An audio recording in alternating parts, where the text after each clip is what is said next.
magandang buhay!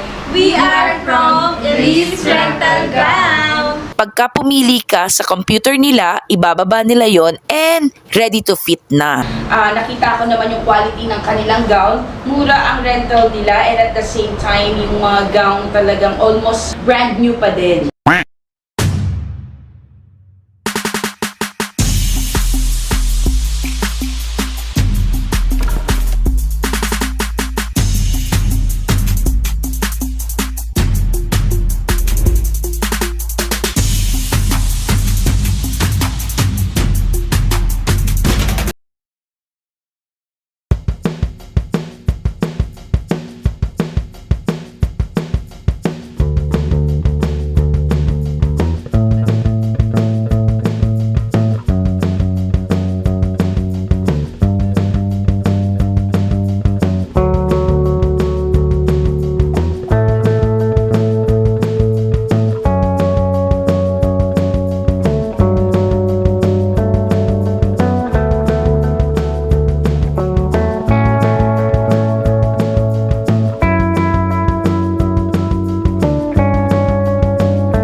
at Elise Gown Rental.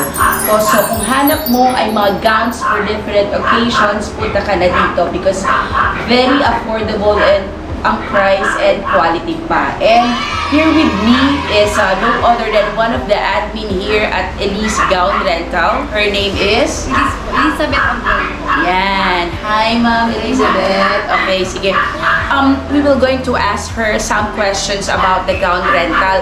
Kasi para pagpunta mo dito, alam mo na kaagad kung yung mga rules and regulations about renting the gowns and yung mga prices. And for sure, you will not regret it kasi ang gaganda ng mga gowns nila. Okay, let's start. Ma'am, questions. When did Elise Gown Rental started? Kailan nag-start? Ano po? Last year po. Last year lang po, before pandemic po, nag-start na po ang gown rental po. So, totally po ang may-ari po talaga is tita namin. And isa po ako sa admin. Pa-shoutout si Tita. Tita Jennifer Abuel po. Shoutout Tita Jeng. Siya po yung pinaka-owner ng gown na po. And isa po ako sa admin niya. Na naging admin niya before pandemic. Noong November po ako nag-start. And yun po. Siya po yung pinaka-owner. May mga iba-iba po kaming mga admin. Isa po ako sa naging admin Tita Jeng. So ma'am, for that 1 year na tumakbo yung gown rental nyo, how was it? Kailan yung pinakamalakas na talagang, bulk order na medyo nauubusan na kayo ng gown? Tuwing May po, almost tuwing May, Mayo po. Talagang yung mga Flores de Mayo, yung gano'n po, yung mga event na nagsasagalaw, talagang halos nagkakabusan po ng gown. Kaya mabilis pong dumami yung gown namin kasi bili po ng bili. Hanggang sa naubusan, wala na pong mabigay sa client.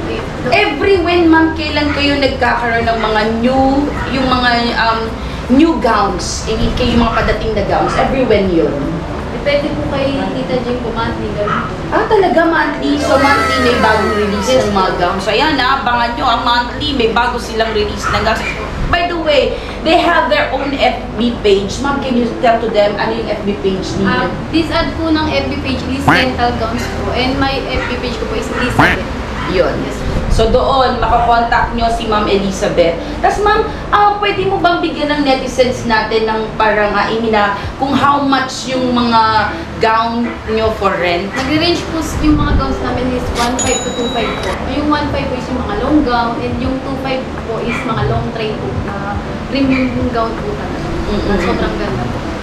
So makikita natin din yung mga different gowns nila sa FB page Yes nyo po, po, yung ma'am. sa page ko po. Tapos meron din po mga co-admin ko mga page po. Shoutout ko na rin po yung mga co-admin ko. Pabi Rental Gown, Fabulous, Mayas Gown, Sparkling Gown, Catriona's Gown, Jules Gown. Yun po yung mga co-admin ko, ma'am, na pwede rin po kayo mag-search sa kanila. Tsaka si Maris Rental Gown po. Ano nyo rin Yes, sila? Oh, mga okay. magpipinsan po kami, magkakamag-anak. Ayun. Sige, mamaya papashoutout natin sila, papag-greet natin sila sa ating channel. So, ma'am, paano po yung policy ninyo when it comes to gown rental? And then, once na may magustuhan po kayo, ma'am, need po ng reservation at least 1,000 po para po malaki yung gown po sa inyo sa mismong event niyo po, hindi po makuha ng iba kasi unahan po sa down payment. Ma'am, how about po sa fitting of gown? Ilan lang po yung allowed? Bali, ang 1 to 2 feet lang po na ang ina-allowed namin is 1 to 2 feet lang po, ma'am, para sa isang reservation ng gown. Kung gusto niyo naman po ng 2 gowns na para siya, pwede po ka mag-avail ng 4 fitting po. Basta 2 fitting po for 1 reservation po. 2 fitting for 1 Yes. reservation. Then, may penalty po, ma'am, if ever na gusto niyo po mag-exceed ng fitting, 150 down po per gown ng fitting. Ma'am, how about naman po, if kunyari, na-rent na nila and on the day na kukuhanin, when are you expecting the gown to be returned? Bali, ma'am, remind po namin sa kanila before, after event na, ma'am, kinabukasan po, is-return na po ng gown. Yun po, need na po nilang ma-return yung gown within this day after po ng gown. Paano ma'am kung i-return? Paano ba i-return themselves or via Lalamove? Pwede po nilang sila po mismo magbalik or pwede po nilang ipa-deliver to Lalamove, Tok-Tok, pwede po nilang pang-shipping po sa shop natin. So, ayun po, beautiful people, narinig niyo po si Ma'am Elizabeth. Kasi ako, I will not prefer yung mga shop if hindi ko naman po proven and tested. And by this time, I know na talagang nakita ko naman yung quality ng kanilang gown. Mura ang rental nila and at the same time, yung mga gown talagang almost almost parang bagong brand, parang brand new pa din. Tsaka mga bagong dry clean po yan, mga bago nyo kuhain. Oo, bago kuhanin. Separate po namin na pinapak po ng maayos, and pinaka-deliver din po siya ng condo sa inyo. So yun. Hi, magandang buhay! We are from Elise Rental Gown. And our pages are Happy Rental Gown. At least rental gown. Miss Gown Rental Shop. Jewel's Rental Gown. Yan. Hello po! Yan. Welcome po. Follow them on their different pages and rent a gown na. Okay? Bottom sila. Yan. Please subscribe. Thank you very much po. Yan. Salamat po. Salamat po. So now, beautiful people, you have heard them na alam nyo na po kung ano yung mga pages nila. Don't forget to follow their pages and rent na sa mga nangangailangan ng gown. And for now, it's bye-bye, paalam. This is your Lady Red Driver. And don't forget to give me a like sign. Please subscribe in my channel. Follow me in my Facebook, TikTok, and Instagram account. Thank you very much, dear beautiful people. And to all the Elise Gown Rental staff saying... Bye-bye! Paalam!